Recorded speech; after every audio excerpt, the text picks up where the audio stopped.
পৃথক দুইটি হত্যা মামলায় সাবেক টেলিযোগাযোগ ও তথ্য প্রযুক্তি প্রতিমন্ত্রী জুনায়েদ আহমেদ পলককে ৩ দিন করে মোট ৬ দিনের রিমান্ডে পাঠিয়েছে আদালত। ঢাকার মেট্রোপলিটন ম্যাজিস্ট্রেট মইনুল ইসলাম রোববার সকালে এই আদেশ দেন। এর আগে জুনায়েদ আহমেদ পলককে বাড্ডা থানায় সুমন শিকদার, সূত্রাপুর থানায় ইকরাম হোসেন কাউসার ও ওমর ফারুক হত্যা মামলায় গ্রেফতার দেখানো সহ ৭ দিন করে রিমান্ড আবেদন করে পুলিশ। এ সময় রাষ্ট্রপক্ষ এবং বিএনপিপন্থী আইনজীবী আনোয়ারুল ইসলাম রিমান্ড মঞ্জুরের পক্ষে শুনানি করেন।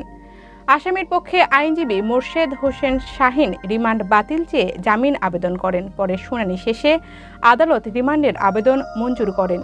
প্রসঙ্গত, গত ১৪ আগস্ট রাতে রাজধানীর খিলক্ষেতে নিকুঞ্জ থেকে পলককে গ্রেফতারের কথা জানায় পুলিশ। পরদিন রাজধানীর পল্টন থানায় দায়ের করা হত্যা মামলায় তার ১০ দিনের রিমান্ড মঞ্জুর করেন আদালত। এরপর আবার আরেকটি হত্যা মামলায় তাকে ৭ দিনের রিমান্ডে পাঠায় আদালত।